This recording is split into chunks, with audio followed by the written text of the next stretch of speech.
Welcome to Vernon Square and also to the first day of our summer term. My name is Alex Bovey and I'm head of research.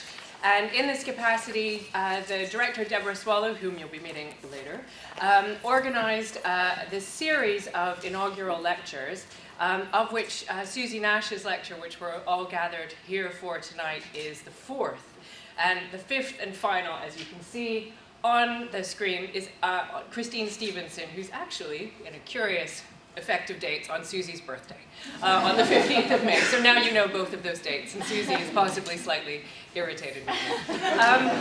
So what I want to say very briefly is that we have a tradition at the Courtauld that all of the professorial lecturers select the colleague whom they most wish to be introduced by. And so my very happy responsibility is to introduce Susie's introducer, who was the third speaker in our series, Professor Joanna Cannon. So please join me in welcoming Joanna.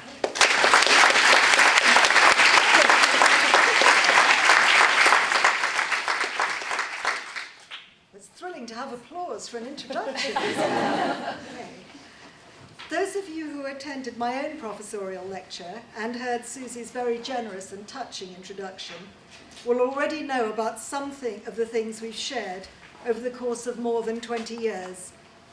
Is it better? Am I more audible now? Good.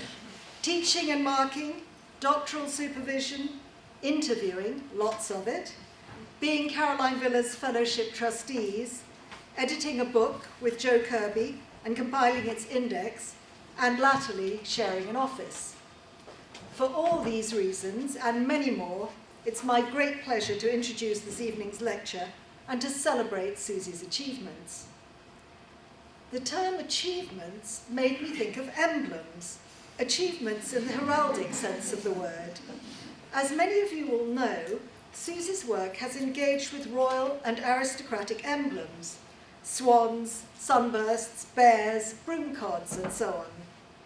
So what might Susie's achievements, her heraldic emblems, be? The postponement of Susie's lecture, combined with the reopening of the Conway Library at the Somerset House site, gave me the chance for a little research. And there I struck lucky. I came across some photos of an early 15th century book of hours with a variety of heraldic emblems in the initials, margins, and bas de page that clearly pointed to Susie. According to the information on the Conway mounts, which is all I have to go on, the manuscript is use of Amiens and seemingly produced in that centre. It passed through the hands of a dealer in rare books and medieval manuscripts based in Old Bond Street in the late 1980s. And, here's the clincher, according to the Conway Mount identification, it's called the Nash Pollard Hours. So, what emblems, what achievements might Susie have inherited? I was able to identify 5 items: an eye, a book, a heart, a cross, and a piece of fruit. Let's take them one at a time. The emblem of the eye is not, as might initially be supposed, the eye of God, but represents Susie's great talent in seeing, in close looking and visual analysis, and in always studying works at first hand. Her visual curiosity has led her to explore how looking can help us to understand materials, making, and functions. Not just looking, but also seeing has always underpinned her scholarship and her teaching. At first sight, I thought that the second emblem, that of a book, must represent the many publications that Susie has written, edited, and co-edited, and the many theses supervised. These are all distinguished achievements, and Susie's students have gone on to achieve much themselves in the fields of scholarship, teaching, and caring for works of art. But looked at more closely, the object in the margin of the Nash Pollard Hours turned out to be a passport, emblematic of Susie's very many travels to study art, emblematic also of the international impact of her work. Trips have often been undertaken with students and colleagues, and I've been very fortunate to participate in a good number of these expeditions of shared excitement and creative looking. Many memorable places spring to mind, most of them visited more than once in Susie's company. Antwerp, Amsterdam, Avignon, Berlin, Bonn, Frankfurt, Genoa, Lens with its truly memorable meal, Lille, Lucca, Naples, Nuremberg, Madrid, Milan, Paris multiple times, including a day trip to the Roi Maudit show, Prague, Siena, Toledo, Utrecht. Some trips even merited special names, the Tour to Tours, and Look Back in Angers. The next emblem in the Book of Hours is a heart, reminiscent perhaps of the heart of the Maison de Jacques Coeur, and signifying Susie's great gift for friendship in good times and in bad, friendships with colleagues and friendships with students, leading to enduring connections, often across international boundaries. The fourth emblem that I was able to make out was a cross. This does not represent, as one might first suppose, the great cross of the Chartreuse de Champmol, whose deconstruction and reconstruction is one of Susie's great scholarly achievements. It is instead in the shape of a cross of St. Andrew. When I looked closer at the Conway photograph with the aid of a magnifying glass, I was able to make out that this was, in fact, a pair of crossed skis. It evidently alludes to Susie's love of winter sports, of the ski season that she once indulged in, and her enthusiasm for speeding downhill fearlessly with great daring in the dash to the finishing line. It's this quality of boldness, manifested in her scholarly achievements, that I probably admire and envy the most. Susie is never cowed by a challenge. She's always prepared to press on, to work on new material, to look broadly, and to challenge the status quo. And, in the case of the Well of Moses, literally to climb to new heights. This talent, so thoroughly developed in her Oxford book on the Northern Renaissance, has characterized her work ever since. The Courtauld has a good track record of appointing promising young scholars and providing opportunities for them to grow into major international figures, and so it has proved with Susie. The last emblem that I was able to identify in the Nash-Pollard hours was a piece of fruit. Looking closely, I could see that it was an apple. And looking even more closely, I noticed that there appeared to be a bite out of the side of it. Yes, this must be a reference to Apple and to Susie's love of the kit that they produce, and of all things tech, from the early days of digital cameras to the iPhone due for release later this year with its rumoured triple-lens rear camera. Her great skills as a photographer have ensured that her research is fully anchored in the visual evidence, and that her teaching, publications and lectures are always beautifully illustrated. And so, with beautifully illustrated lectures in mind, it's time to end this tour of Susie's achievements and to invite her now to deliver her professorial lecture, From Invention to Inventory, Object Lessons from the Courts of France.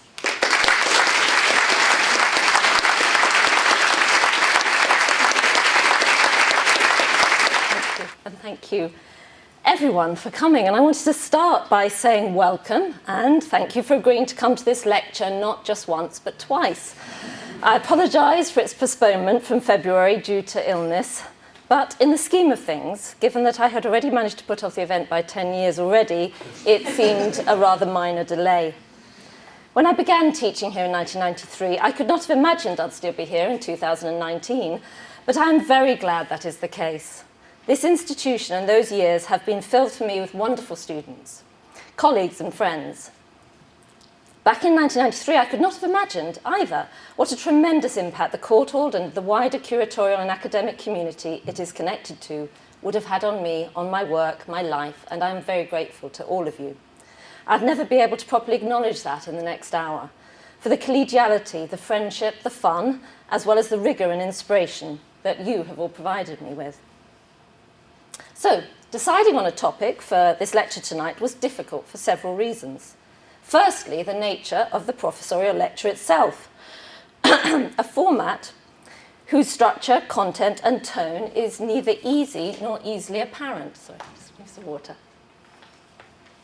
Opinions differ on what it should be: an assessment of your career to date, a statement about your methodology, a straightforward lecture on a topic that is at the heart of your research, a more light-hearted entertainment for friends and family with some low-level content thrown in. I hope it's not entirely that. It is, after all, perhaps the only lecture you ever give where your children and relatives are combined with esteemed colleagues, teachers, and students past and present. There's a desire to make it personal, but still scholarly, to say something about method and trajectory, demonstrating some part, at least, of the type of work that has led to this point, while acknowledging the importance of the friends and colleagues that have supported you and from whom you've learnt so much along the way. So, in trying to achieve some of this, at least, my initial instinct was to go with arresting, canonical, and crowd-pleasing objects. The monumental sculpture made for the Dukes of Burgundy at the Chartreuse de Champmont. Crowd-pleasing maybe only to an art history crowd, but still. I have found these to be endlessly productive. Their physical and documentary history a challenge and joy to unpack. I know them intimately. And the work I have done on them over the last decade or so exemplifies a method of object study meshed with archival inquiry that is at the heart of what I do.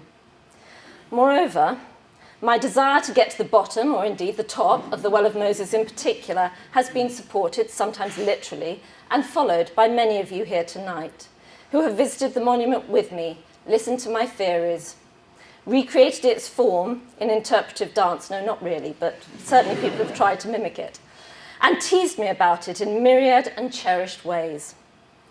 I have had poems about its depth, sadly now lost, from Professor Loudon, and cryptic telegrams, this conveniently recently unearthed, though some have doubted unfairly its authenticity. Biscuits have been made in its form by creative undergraduates, and it provided a host of punning titles in a wonderful spoof freshscript from my colleagues and students when I turned 50. I do fear that a spoof freshscript might indicate something about the nature of one's contribution to the field, but I was grateful nevertheless. It made me laugh so much, indeed, on the morning it arrived, that my boys went to school that day without breakfast or their lunch. Of course, the other major attraction of speaking about the works at Champmont was that they would inevitably entail what has become, I suppose, an attribute of mine. I'm really surprised this wasn't in the border of the manuscripts. Over the years, my determined attempts to get a ladder, preferably if possible, a very long one for any situation, appropriate or otherwise, has become a running joke, made both visually and verbally. This, for example, is the type of thing our esteemed head of research emails me with on occasion. She obviously hasn't got enough to do. And indeed, it seems to have been assumed, at least in my household, that I could not manage this particular lecture without falling back on them, and hopefully not literally, in some manner or other. Tonight will, however, be a ladder-free zone. My topic, about which I have committed to speak before considering the ladder conundrum, had required absolutely no use of them, apart from the occasional small library step to photograph particularly large documents. So, if I cannot dazzle you this evening with vertiginous images of monumental objects, then I had hoped to entice you with bling. The gold, enamel and jewels, the shiny, the precious, and extraordinarily finely crafted. But while this might mean things like the fabulous Goldenus Rossel, that appears somewhat deceptively, I'm afraid, on the lecture publicity, my focus is not even, I'm afraid, really on these astonishing objects themselves, but on the texts that describe them. The inventories made at the Valois courts of their most precious movable goods. In moving from the large scale of the monumental sculpture to the small of parchment folios, from images to text, from canonical to relatively unknown, I have mapped a journey back to my PhD thesis topic in some ways. Manuscripts were where I started, a path I was set on by Catherine Reynolds, and without whom I would never have become an art historian. On a trip to Paris as a second-year student in 1985, I saw the Fouquet miniatures in Chantilly in her company, and then, in 1986, she gave me my first experience of handling an actual manuscript. It's this Parisian Book of Hours that had just then been acquired by the University Library in Reading. My fate was sealed. While the manuscripts I worked on for my thesis were richly illuminated, most of the inventories I am now obsessed with are not. And as a topic, they might seem initially to have the potential excitement of an old shopping list or a probate return. However, those made for the French courts around 1400 are far from simple, unmediated enumerations of material goods, and their physical form is often beautiful and intriguing, as we will see. They record not hundreds, but thousands of objects, collectively termed joyaux, mostly of a type that hold intense interest for the art historian, and most of which have now disappeared without any other trace. And many of the images I will show you now are necessarily purely representative, serving as evocative illustrations of types of things described in this text. You'll see quite a lot of these evocative images tonight. The inventories are often our only glimpse into this lost and sometimes perplexingly bizarre, if glittering, material world, providing descriptions of a dizzying array of luxury objects for the chapel and the household in manifold materials, forms, and imagery. These include gold and silver crosses, crowns, reliquaries, cups, small tableaux and figures in ivory, in enamel, in amber, in jet, mother of pearl, coral and alabaster. We have sundials, water clocks, gold rattles, and even a silver gilt baby walker. I certainly don't have any images to recreate those. There are cameos, stones to heal gout, help ease childbirth, and serpent's teeth to test for poison, unicorn horns, and an ivory fly swatter of all things, and of course, especially for Alex, ostrich egg cups. There are rich textiles, tapestries, Chinese porcelain, Italian marquetry, Byzantine icons, and many relics. Even, if we believe the claim in Jean de Berry's inventory, the Holy Grail itself. Didn't come with Harrison, unfortunately. Though given it was valued at a rather paltry £38 on the Duke's death, perhaps the provenance was suspect at least. So, some objects in these are intriguingly fabricated, like the fake book made by the de Lambourgs for Jean de Berry, in which there are no words and nothing is written, or the Gospel of John, the size of a blank, a small coin, and others we are in awe of in terms of their heft and complexity, like Louis of Anjou's table fountain, weighing in at an astonishing 77 kilos. The texts that record these wonders and the form they are recorded in are, however, rarely considered, but they can, I think, tell stories just as compelling as a monumental work in stone, even one by Klaus Sluter. That these inventories would be the topic for tonight's lecture was perhaps inevitable, ladders or no, as I have just returned from 3 years of research generously funded by the Leverhulme to study them. I soon realised that they were also deeply appropriate for a lecture of this nature, as when I looked back over my research and teaching, it seemed that, in one way or another, they had weaved their way through a remarkably large proportion of my work during the last 20 years, standing at the centre of some of the most significant landmarks of my time as a teacher and scholar here at the Courtauld. They featured in my job talk in 1996 for the permanent post of lecturer. They were the core of my first medieval work in progress here in 1998 on panel paintings owned by the courts of France, for which I was so nervous I took my first and only Valium of my life. And I spoke about them in relation to how manuscripts were described and valued at the first meeting of the Lille, Leuven, London Research Triangle in March 2001, established by John Loudon. Inventories went on to be important for published research too. My first article away from my PhD topic, suggested and mentored by Caroline Villers, who is still a dearly, deeply missed presence, was on the exquisite black ink silk drawing known as the Paramont de Narbonne, made for Charles V. Here, understanding its position within a wider array of liturgical vestments was absolutely critical. They were to pop up again in my work on André Bonneveau. The famous Psalter with miniatures by his hand is described as such in 2 of John de Berry's Inventories. And it started me thinking about when and where artists' names appeared in these lists, and when they didn't. I'll return to this briefly later on tonight.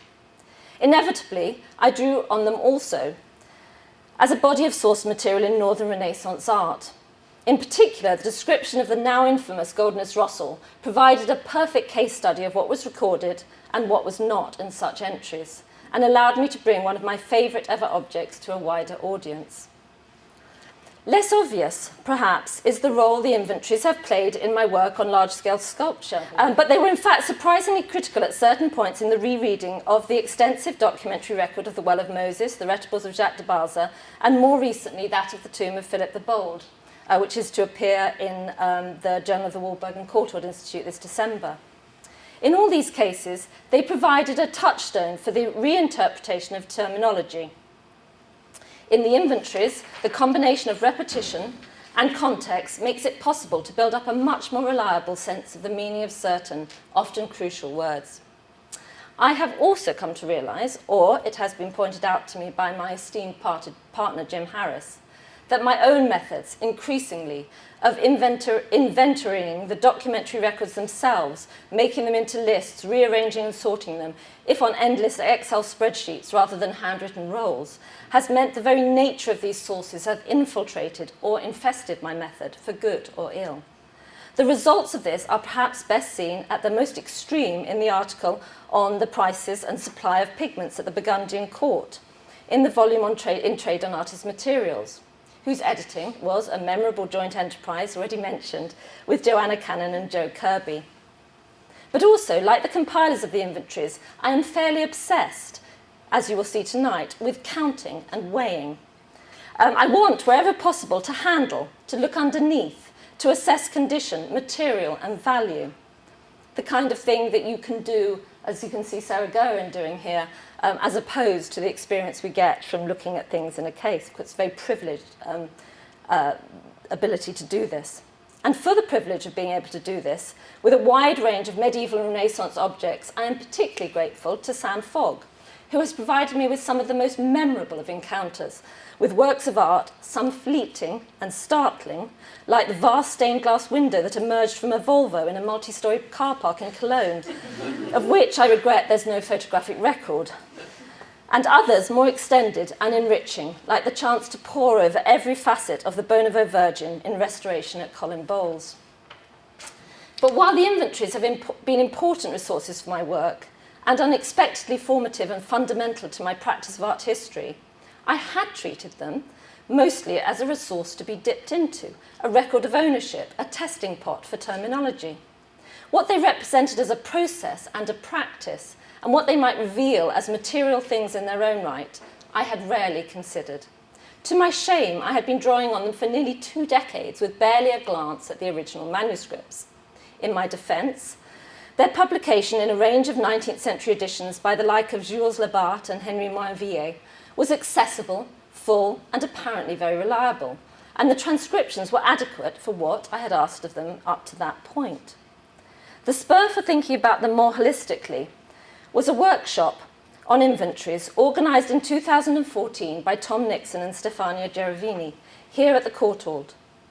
Through this stimulating exchange, the highlight of which was being shown the inventory of Richard II by Jenny Stratford, whose work, after all, is the most exemplary on inventories that we have. Through this, the seed of a larger project that considered the phenomenon of inventorying objects at the courts of France, and the inventories themselves as the objects of that process, was sown. It led ultimately to the Leverhulme Fellowship, an application that would not have succeeded without the crucial support, insights and help of Alex Bovee. A classic example of how the Research Forum and its formidable leadership can kickstart larger projects. The French court, however, in the late 14th century, did not, of course, invent the inventory.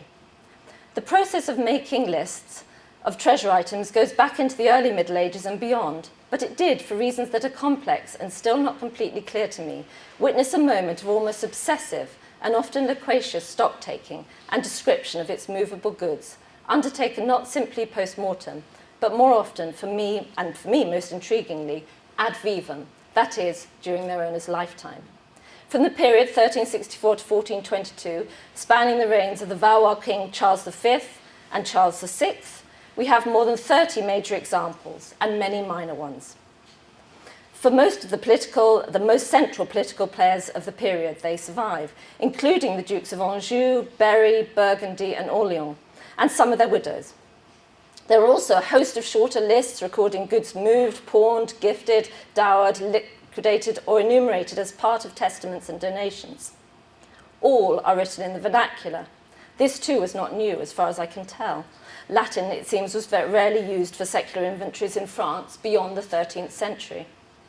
But what is new is the extent of the collections they now describe, the impetus to record them while still alive, and in many cases, the detail in which they did so. While these inventories were all made in relatively close proximity in time and place, and for closely interrelated and interconnected patrons, 4 royal brothers, their sons, their wives, their nephews and aunts, it became very clear from examining them in the flesh that they are, unsurprisingly perhaps, neither homogeneous nor straightforward. Their physical form and formats varied as much as their contents, production and purpose. Some are on paper. Some are on parchment. Most are bound codices, but some are rolls or folded sheets.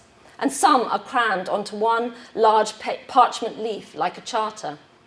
Some are scrappily written and teem with marginal annotations, and others are beautiful, clean copies with illuminated frontispieces.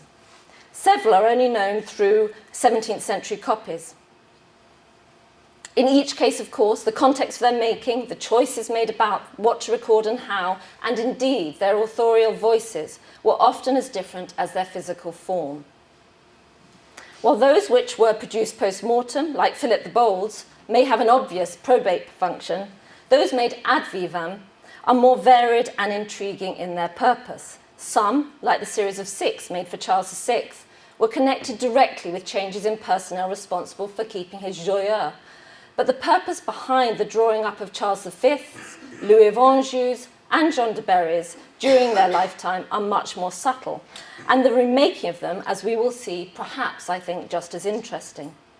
The inventories made for these 3 brothers will form the basis of the rest of this lecture, with Charles and John de Berry serving in part as a foil to the main attraction, Louis of Anjou, whose extraordinary inventory cannot be appreciated without a sense of some of the other ways there might be of recording your movable wealth.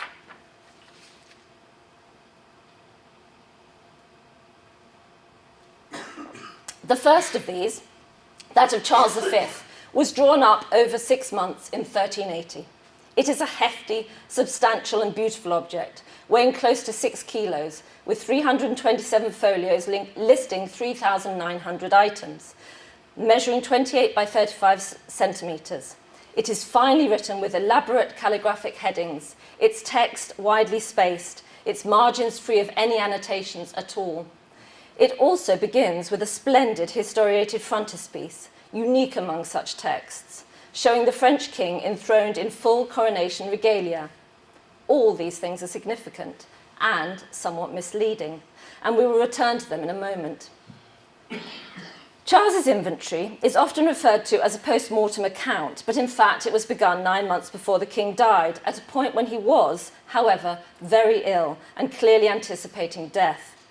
The prospect of leaving behind an 11-year-old motherless heir to the throne, to the guardianship and indeed control of 4 covetous and ambitious uncles, which included the Dukes of Berry and Anjou, well known for their interest in all things gold, must have been a worrying prospect, not least where the wealth of the crown was concerned, a considerable part of which was tied up in material goods. Given how the treasure was depleted in the years following his death, Charles was right to be concerned.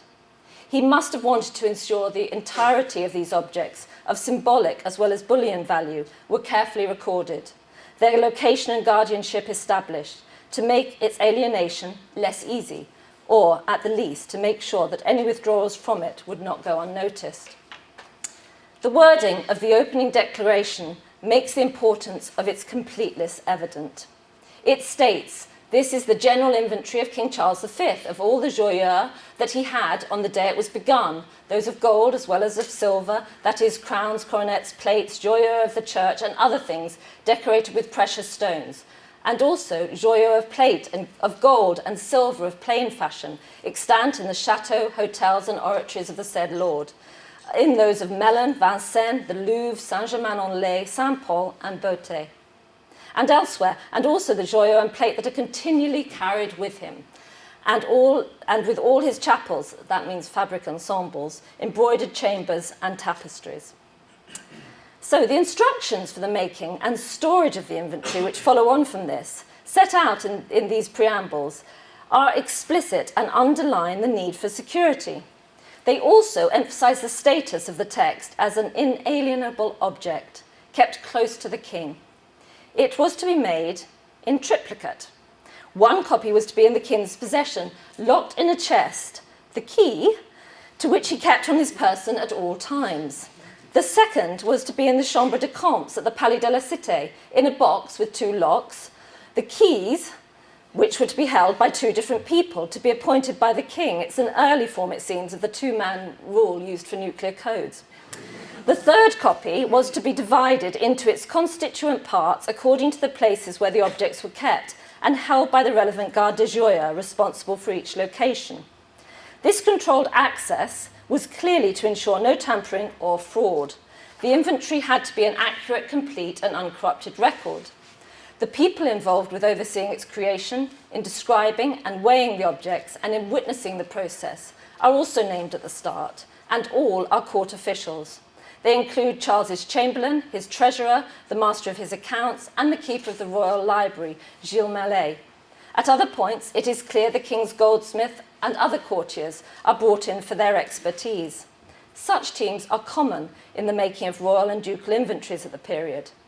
This was a document produced by committee and which has several potential authorial voices, all speaking at once, so not easy to untangle. The order and structure of the inventory is, however, what will concern me most here, since it is much less straightforward and much more intriguing than I think has been realised, and it goes to the heart of the purpose of the creation of this text at this moment in time. This is not, in fact, an inventory ordered by location, despite what it says in the preambles. It is not a list of things found, one residence after another, as it has always been presumed to be, including by me. And as the preambles, as I say, might suggest, even if locations do play at certain points an important part in its structure, it is rather a carefully constructed, reconfigured text, drafted presumably initially by the team visiting each residence, but then reconstituted, cut and pasted, if not precisely literally, to create a document ordered by categories of objects, but also by categories of place. Charles's inventory, made as he pondered his death and succession, is demonstrably, I think, about a gathering together and enumeration of the objects that are proper to the king and his kingship. Their organisation and inclusion is dictated by how they relate to the king's body, politic and actual. Things that are fundamental to his royal body, his crowns, his brooches, his ceremonial belts, described as pour la cour de la du roi, are listed right at the start in a separate section heading the inventory, beginning with the king's best crown, no location given. Then bookending this near the close of the inventory is a list of objects not properly in the king's possession at all, but made by him for his son's coronation and deposited by him at the Royal Abbey of Saint-Denis in the process of the inventory's making. And these include the famous Charlemagne sceptre, of course, now in the Louvre.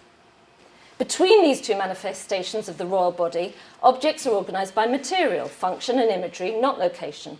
Gold before silver, chapel goods before secular plate, crosses before images of the Virgin, etc.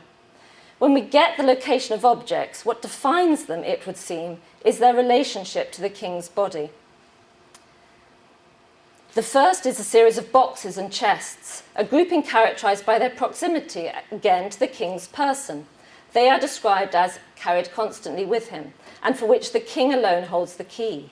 The first of these, containing the most personal of items, his rings and brooches, was inventoried, it is stated, by the king himself, fait à Melun, by my lord in his person.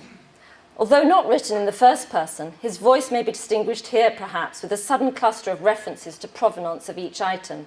Who gave the king each ring is recorded here, with more care and frequency than any of the other objects elsewhere in the inventory.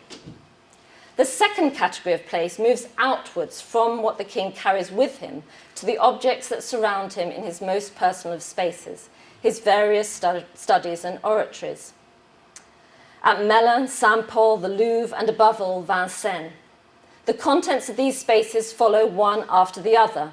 The varying dates at which each study was inventoried indicate that they were created in a different order in which they appear in the text, then compiled together into this larger category of études de roi. Charles was famed, according to Christine de Pizan, for retreating to these studies each day to peruse his joyaux. Here, what we seem to have is a pulling together of the entire contents of all his different retreats for prayer and contemplation into one place in written form, a capturing and securing of this world in the word, which we will find shortly in a much more overt and developed way in Louis' inventory.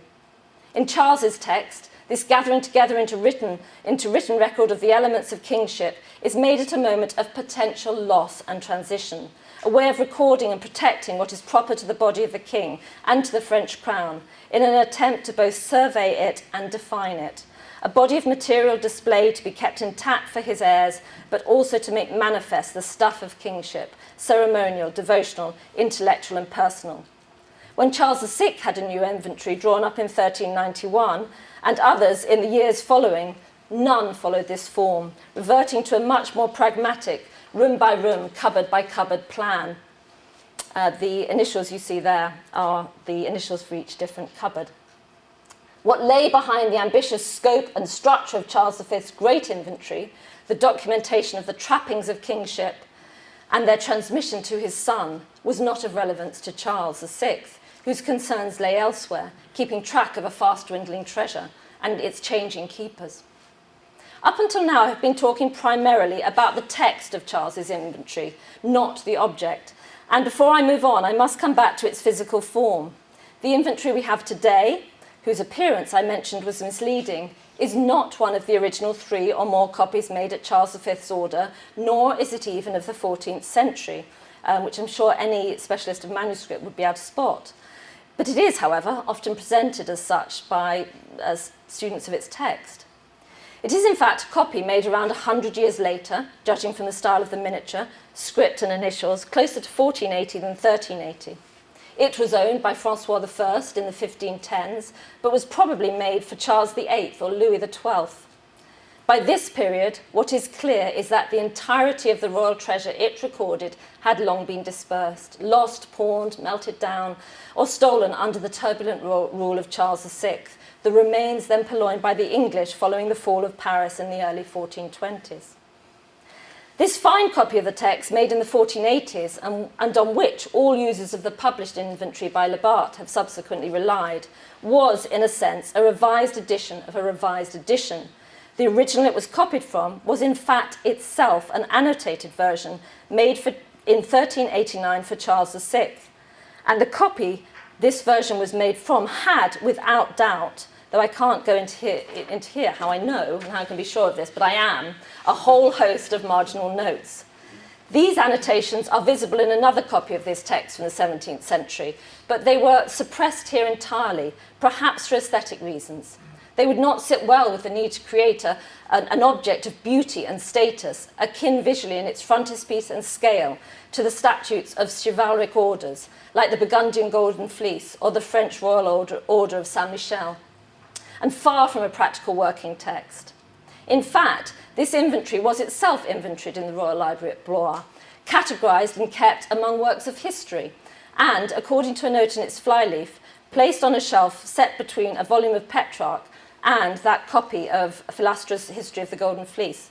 While the marginal annotations in the new copy may have been suppressed because they were aesthetically unpleasing, its creation in this form may have served a more strategic purpose. This unannotated text conveyed a fiction, or perhaps even a deception, of the unalienated, intact splendour of the French crown. In its new form, It did not itemize an extant collection for the purposes of preservation and management, nor did it encapsulate the entirety of the extant treasure proper to French kingship. But it provided an unblemished record of these past glories, presenting the wealth of the French kings at its height in a visually impressive form that emphasized the ties between the Valois kings of the past to those of the present. Its 1480s reiteration was about memory and possibly also about repatriation. This is hinted at by a final curiosity of the frontispiece, in the fact that it shows not Charles V enthroned, but Charles VI, under whom most of the alienation of the items described in the text occurred. This is evident from his devices and mottos. Again, Joanna was mentioning Broomcod's tigers, those shown as lions, which may be significant for how this was made, and peacock feathers. This may have been done for two reasons. It is possible that the copy that was copied had such a miniature, a version created by Charles VI himself during his reign to record and commemorate the inventory of his father, which I'm rather drawn to, as there is something about the style of the frontispiece that suggests it might be following a model from the 1410s, such as this. The other is that it is an invention of the 1480s, a choice designed to imply, as with the suppression of the marginal annotations, that the collections were still intact at the point of the Mad King's rule. It supports, either way, the myth of French treasure intact under the stewardship of Charles VI, of French wealth and power and kingly goods only dispersed at the hands of foreign usurpers, the English, rather than by any internal combustion, conflict or disarray.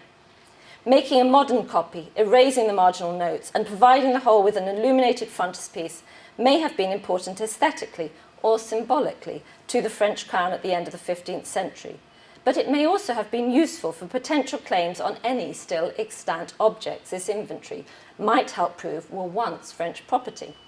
The 1512 copy of the 1494 Medici inventory seems to have been created with a similar aim of providing proof of ownership in mind, and perhaps this lurked too somewhere behind this copy of the entirety of Charles V's possessions. Both possibilities suggest a status for the inventory that goes beyond the practical into the symbolic and political. In the ad vivam inventories of John de Berry, we see also a concern with memory and preservation, if in a rather different way. Jean was famed for his acquisitiveness and interest in luxury objects, jewels, dogs, and a series of the most spectacular and famous of illuminated manuscripts, among other things. He had at least 3 inventories made in his lifetime, 2 of which survive. Their form is complicated. I'm hearing you all sighing.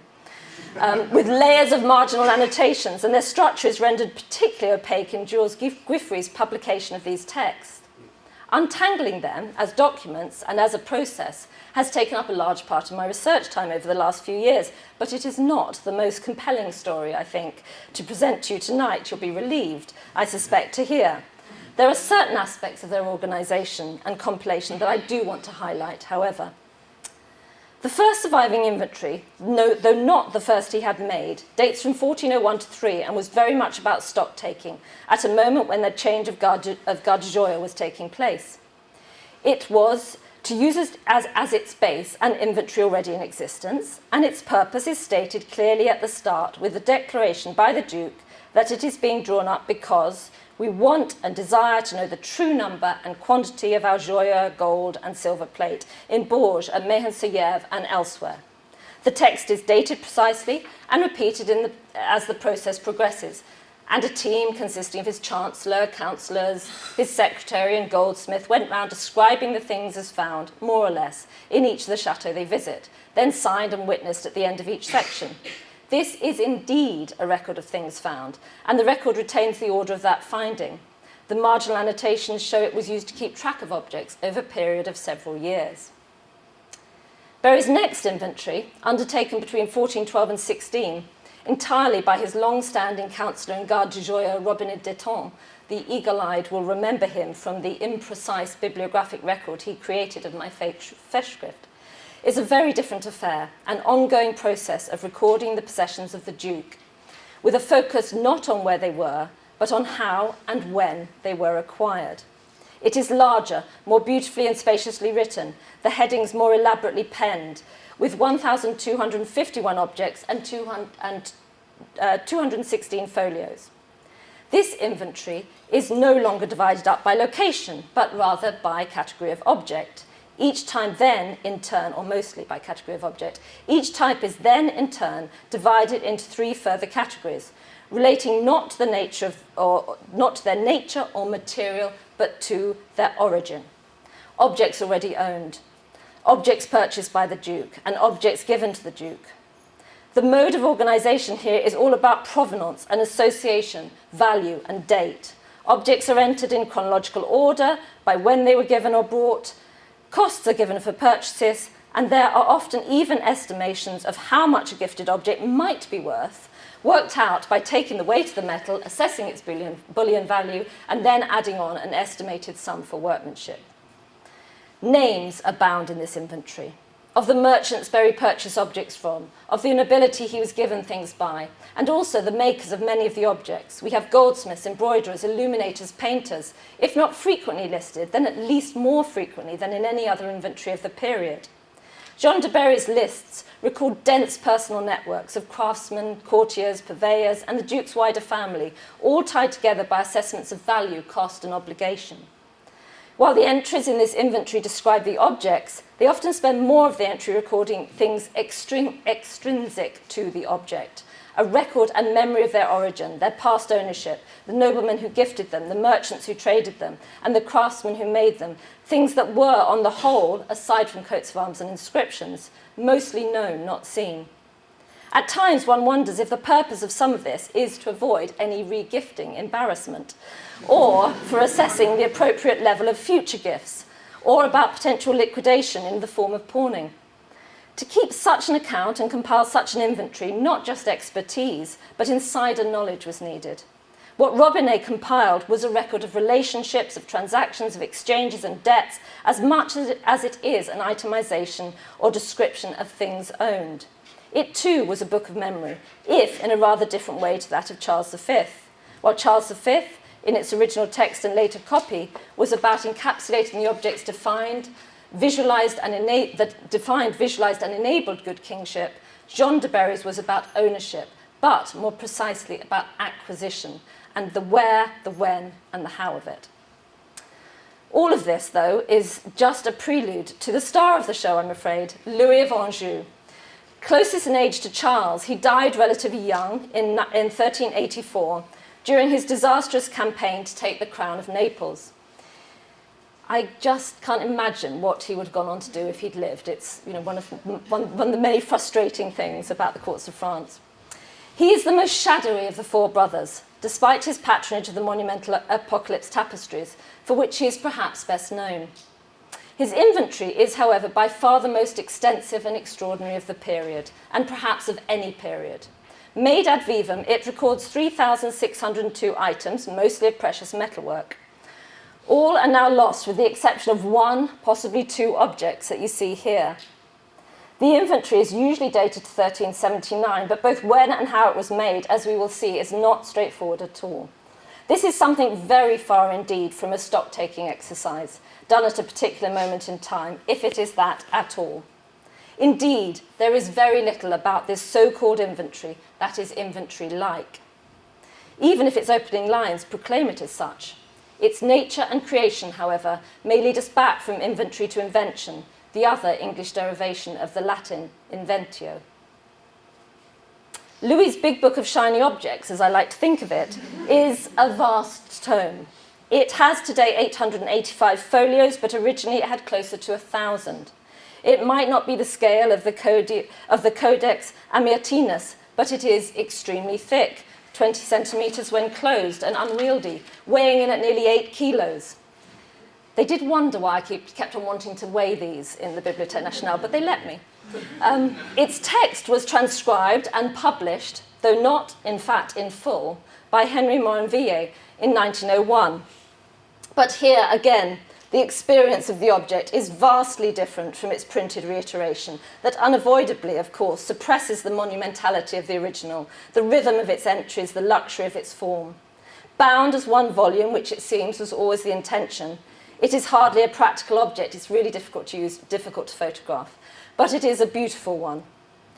Its stunning frontispiece has lines of oversized text in raised, heavily burnished gold that catches the light dramatically. These alternate with lines of subtle grey and red pen-washed letters, formed from fictive, twisted and folded scrolls in a style that is perhaps significantly seen in the more elaborate and important royal documents of the period, like charters and testaments. Following the frontispiece is a table of contents, listing in an obsessively systematic order 397 different categories of object, so that, as it states, things can be found more easily. That is, their descriptions can be, here in this volume, but not, as we will see, the things themselves in the castles or palaces of the Duke of Anjou. Where things were kept, by whom, was clearly not relevant and is nowhere recorded. The parchment of the inventory proper is very fine and white with lavish, large margins, each bifolio sheet measuring around 32 by 45 centimetres. A remarkable number of folios were left blank but ruled and foliated, 373 individual leaves spread throughout the manuscript, while in total 907 rectos and versos, nearly half the entire book, are blank or have headings alone, where entries were planned but not yet written. Of the 397 different categories of objects listed in the table of contents, 87 have no items entered yet for them at all. So, while there are 3,600 objects described now, I would estimate at least another 1,000 were awaiting their inclusion. The script, like the parchment, is also exquisite, varying from a formal quadrata book hand in the titles to a fine cursive secretary in the body of the entries, of a remarkable and unprecedented level of refinement for an inventory, as you can see with its comparison here from some of the other grand inventories we have. The yellow touches to the letters, the scribal cadences, the calligraphic flourishes and frequent playful faces and animals incorporated into the initials add to the sense of an object made to be perused and preserved, not a document to simply record or keep track of possessions. This impression is underlined by its pristine condition. It lacks the marginal annotations that characterize most inventories that tend to record absence or presence, removals from the collection, temporary or permanent, lent or pawned. They have not been suppressed, as in the 1480 copy of Charles's inventory, nor is it a function of its apparently unfinished state. That it's unfinished is a complicated issue here, which I won't be able to go into in the detail I might like tonight. But rather, it's because of the nature of the project, as we will see, rendered such annotations totally irrelevant. This book was never intended to be used, I am sure, to keep track of anything. The only marginal notes that can be seen are the very faint, very small scribal indications, telling the scribe what category of object was to be written on what folios, actually planning out all these blank folios that go throughout the text, and just occasionally what amounts to textual corrections, where it is indicated that an object is duplicated, appearing under two categories, for example, in both the cups and the hanats. All of this reveals careful planning, but also a particular and lengthy process of production that was not a straightforward transcription of a complete text draft to a final copy. Like the inventory of Charles V, its compilation was complex, but its purpose and creation were rather different. The text itself is as extraordinary as the manuscript's physical form. Most striking is the length of the entries. Many run over several pages. Few are less than half a page long.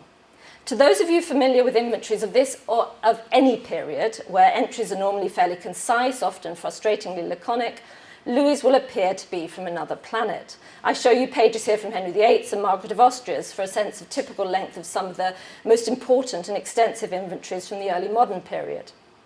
Even at the courts of France, where the tendency is towards more extensive description, Louis' text is exceptional.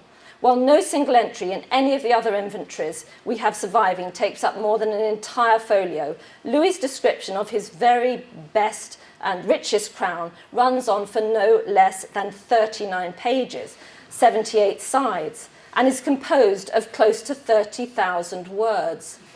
In fact, Morinville just didn't even bother to transcribe this. He just sort of said it just goes on for this many pages, not doing it. And I understand why. Having read it, it's not a page turner. Anyway, The entry for it goes on and on and on and on. And I did want to embed a video. I actually have taken a video of the page, but it goes on for so long. I think we'd have been here for, I'd have had to have sped it up so fast, and all my curatorial colleagues in the audience would have been so horrified with what I might have been doing with this manuscript. It didn't seem like a good idea. Anyway, so, and in all through this, every single jewel and pearl is lovingly described. This is, of course, again, far beyond what is remotely necessary for purposes of identification or itemization. Indeed, the sheer scale of the inventory has, I think, also made it difficult to study and comprehend in its entirety, or to analyse both as a text and an object. Indeed, no one has attempted to do so since Morinville at the end of the 19th century, not really. And the mind-boggling nature of it, I think, explains why. So, while the individual entries are lengthy, the preambles to the inventory proper are, by contrast, short, but again remarkable. This time in what they don't say. Most of the standard fundamental information for an inventory is not given. There is no date on which the inventory was taken. This in itself is completely bizarre. No precise location for the objects listed, as I've said, other than abroad in Angers and our territories in France and Languedoc. And no list of councillors, no clerics, no goldsmiths, no garde du joyaux involved in its creation. This absence has been seen by art historians primarily as an annoyance, but it is revealing about the nature of the text itself. This is not a snapshot of Louis's collections at one given moment in time, nor an ongoing accounting process, as was Jean de Berry's. Precisely where the objects were was unimportant, as I've said, but as we will see, where they came from was equally of no interest. No list of court officials and specialists are named because this is emphatically not a collective project undertaken at the Duke's request, where the entries were compiled by committee appointed to survey and record. But maybe most remarkable of all, it is a creation, but maybe most remarkable of all rather, it is a creation of Louis's own mind and rhetoric. The Duke dictated this entire inventory himself, as recognised long ago by Morinville. And it is clear from its language and other evidence. The preambles are written in the royal first person, and throughout the entries the same voice is adopted with references to object enamelled with our arms, or images where we are shown kneeling, or of our son Louis. This is not simply a trope. I would argue it is only as a product of Louis's mind that the text and its nature and its length makes any sense at all. Given it was dictated by the Duke, it is perhaps unsurprising that the language and format of the entries is remarkable too. Particularly telling is the complete absence of the term item to preface the description of each object. So, this is the very word that defines the list, and it is the universal system used in northern inventories of the period, as you see here, indicating instantly that what we have is a group of things as found, as described in order. Louis's text is certainly not a list of things found. It is constructed, reconstructed, as I've said, to a much greater extent than John's or Charles's. The categories it imposes onto its contents are governed by a familiar hierarchy of material and function, gold and then silver and silver gilt, and within each material category, chapel goods are separated from plate and then into individual types of object. In addition, items with precious stones are separated from those without them. And within types of object, there are divisions that are about technique and decoration. Enamelled cups are in a different category from those without enamel, for example. The systematic nature of this ordering reveals a level of planning and reordering to create the text, as it stands, that can surely have no bearing on storage practices or location at all. There are further categories and hierarchy within the categories. It's so precisely ordered, so that all his silver gilt images are ordered, for example, by subject matter, in a ranking system long established and familiar from another important medieval list, the litany. Those of Christ come first, then those of the Virgin, then of angels, then apostles, then other male saints, and finally female saints. We're always last. Within these iconographic categories, there is then a further ordering system at work, discernible but not articulated by headings, which is based on weight and splendour. The lists move down through the heaviest and the most elaborate to the smallest or the plainest of each type of item. To impose this order on this vast array of stuff must have been a feat in itself. I'd love to imagine that Louis had all his statues of the Virgin brought out and lined up in size order. for him to describe, but more probably the individual descriptions were made more ad hoc in draft form and rearranged in size order afterwards. This overarching system of order is matched by an equally meticulous structure within each individual description. The more complicated objects set on bases reveal this most clearly. They begin not with the main figures, what is largest, most central, or most iconographically significant, but invariably with the base, starting with its shape and what it is set on, lions or turrets, etc., moving upwards and around the object in a systematic manner, from side to side, right to left, always right first, describing in particularly minute detail every element of micro-architectural structures, the canopies, the capitals, the arcades, the turrets, the roofs, the windows, the pinnacles. Narrative scenes are listed then in chronological order, and the number of figures they include are counted, while figures in the round have their drapery forms, what they wear, what they hold, and their gestures enumerated. What we might assume to be the most important parts, like a crowning crucifixion, are only reached at the end. This system here is not about identification or hierarchy, or even about what is visually dominant, but it does ensure that no element is overlooked and every side and every level is described.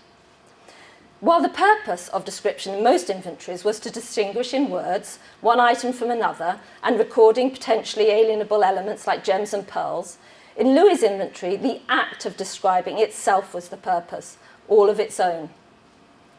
One of the most elaborate entries for his great tabernacle even declares itself as such.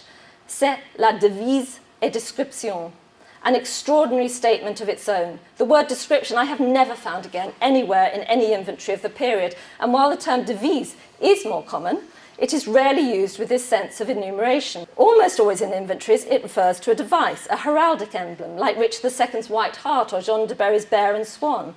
It derives from the Latin dividere, to represent and distinguish, and in Louis' text it is used as both noun and verb to mean description, or indeed a drawing or a plan, things devised or drawn with words. It is used frequently by him, appearing no less than 28 times in the entry for his great tabernacle alone.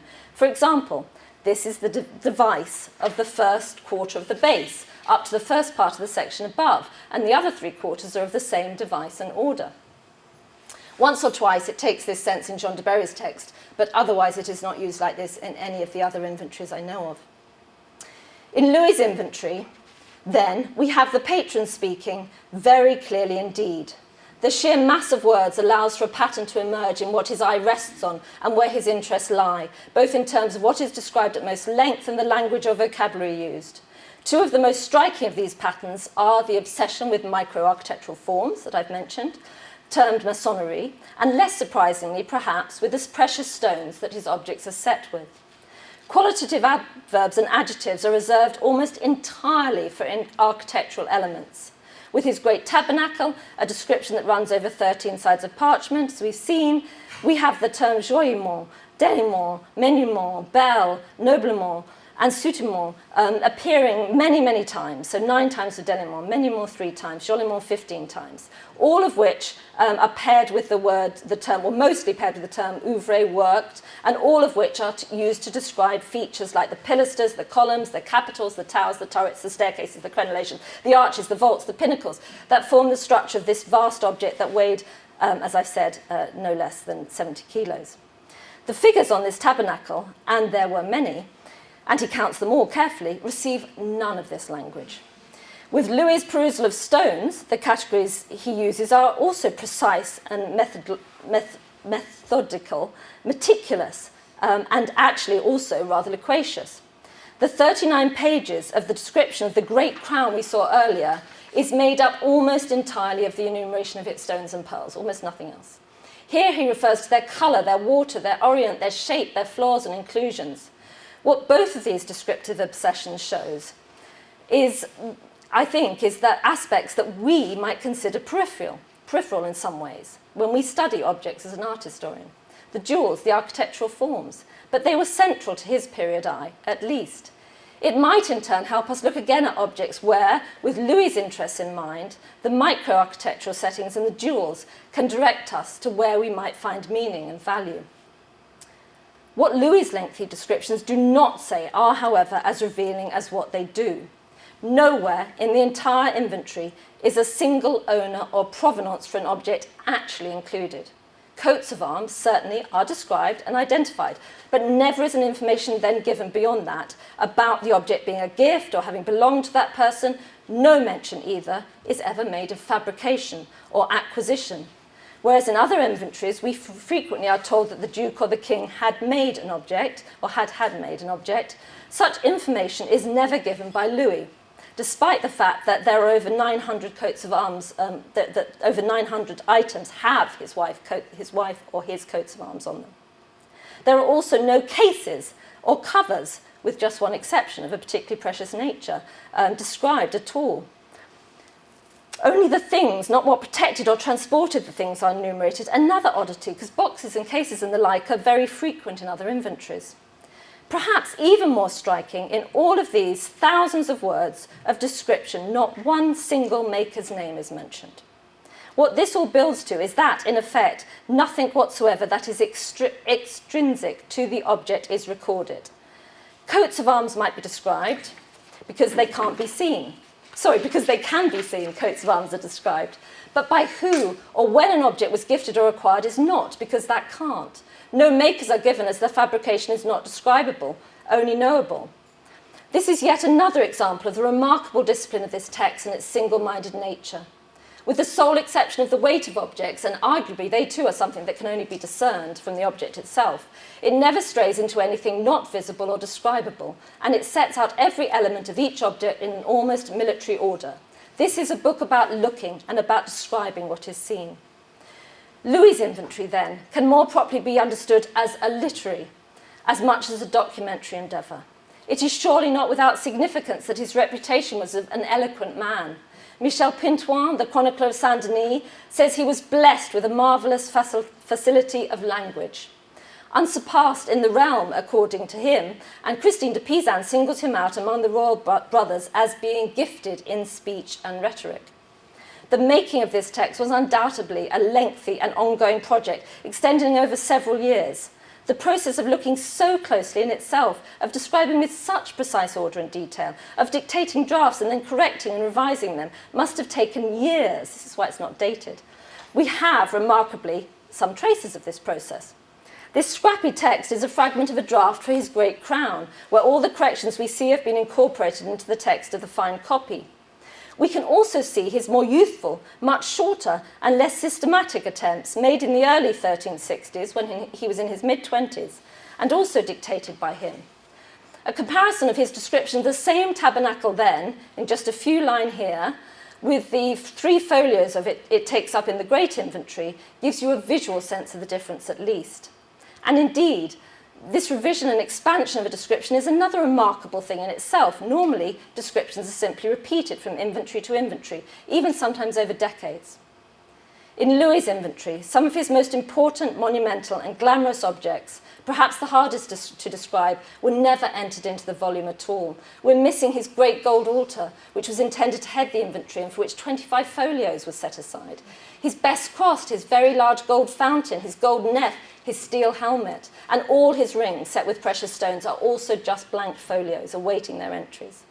There was not any precedent, as far as I am aware, for such a gargantuan work of enumeration, nor perhaps was there even the terminology or vocabulary available for much of what Louis tries to describe. This explains its ongoing and ultimately unfinished state, but is also why, today, I think it's not an easy or easily comprehensible object at all, certainly not as a text.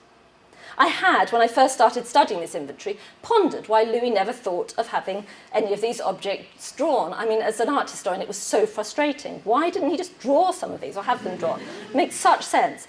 Instead of creating what seemed to me like painfully long and painstaking images with words. But of course, that is the very point of this text. The examination of every part of every object and its description is the purpose of its creation, in what must have been a self-imposed challenge to Louis's rhetoric and intellect, knowledge and observation. Words were Louis's tools, with which he was famously skilled. Drawing, which would necessarily be done by someone else, would miss the point entirely, since recording was only part of what this is all about. While drawing could be considered an act of hand, describing and dictated Dictating was an emanation of the mind, and its products in turn are more effective means of mental reactivation. This process of describing and the descriptions in words produce a text detailed enough to allow the images of the objects to be evoked into the mind's eye, but possibly only to Louis's mind's eye. These descriptions are detailed enough and structured in such a manner to serve as mental summonings, making absent objects present, allowing their evocation, to reconstruct the experience of seeing them, moving across, around and over the object. Each pearl or ruby could be imagined precisely as its shape, size, colour, orient, clarity, saturation, inclusion and blemishes are recorded. Each pinnacle, tower, tabernacle, turret, etc. could be moved over with the eye. As Mary Carruthers has argued, description of this type, ekphrasis, is a trope of vision, summoning in the mind the imagined structures necessary for inventive meditation. While I do not imagine for a moment that Louis intended to meditate at length on his descriptions of hundreds of gold cups, plates and bowls, I do think that those of his more elaborate devotional objects may well have served this function. And I also suspect that some of the objects his inventory describes were already no longer in the Duke's possession by the time they were inscribed into the volume. Present ownership was not perhaps a criteria for inclusion. Even Louis could not travel with all these items in tow, and while I do not think that the text is written with the foreknowledge of or anticipation of their imminent destruction, though much was melted down for his campaign in Italy and lost on the way, I do think that through this text, their form, their memory was accessible to the Duke when their physical presence might no longer be.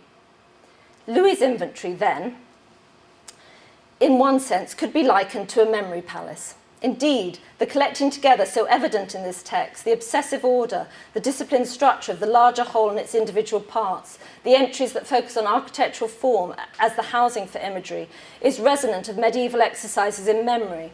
The famous statement by Hugh of St. Victor seems particularly apt here, even if what Hugh is talking about are the immaterial treasures of knowledge, not actual worldly treasures of gold and silver gilt. And he says, "In the treasure house of wisdom are various sorts of wealth, and many filing places in the storehouse of your heart. In one place is put gold, in another silver, in another precious jewels. Their orderly arrangement is clarity of knowledge.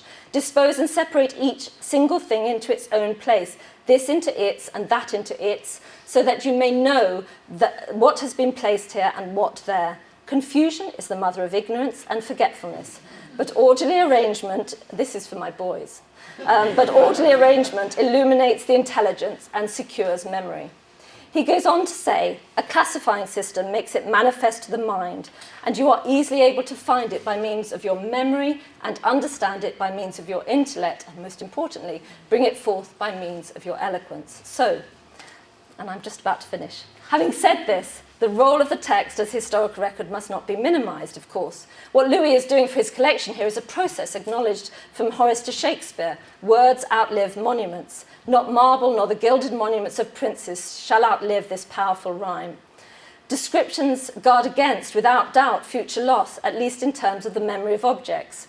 And it's certainly been successful here. The text has remained where almost to an item every single object it describes is gone. Louis's inventory, then, is an act of ekphrasis, of describing, that counters time and oblivion. It tests and stretches the power of language to evoke the visual. It represents a desire to have his world of gold and jewels captured in the word, transportable with him and preserved long after his death. It is an extraordinary object in the realm of the poetic as much as the practical, and indeed, in the end, perhaps not an inventory at all. To conclude, finally, these inventories, made and remade at the courts of France, are thus more than documentary lists. They are repositories of memory, of history, of ekphrasis and imagination, of associations and reverberations, texts to encapsulate the entirety of an often extraordinarily worldly splendour. Literary as much as documentary, they preserve and evoke as much as they record. By investigating their physical nature as well as their authorship, language and structure, we can better understand their purpose and agency, and their language can unlock a wealth of possibilities for sharpening our period eye. In inventorying my own work as an art historian tonight, they have loomed very large, principally by reason of their immediate proximity. They are the things I have thought about most thoroughly and most recently. But even so, I have only scratched their surface, just as they, in their various and complex ways, only scratch the surface of the material words they strive to summon up. This is good. It is one of the joys of working in this field, that there still remain such very great riches to explore as we seek to understand the past.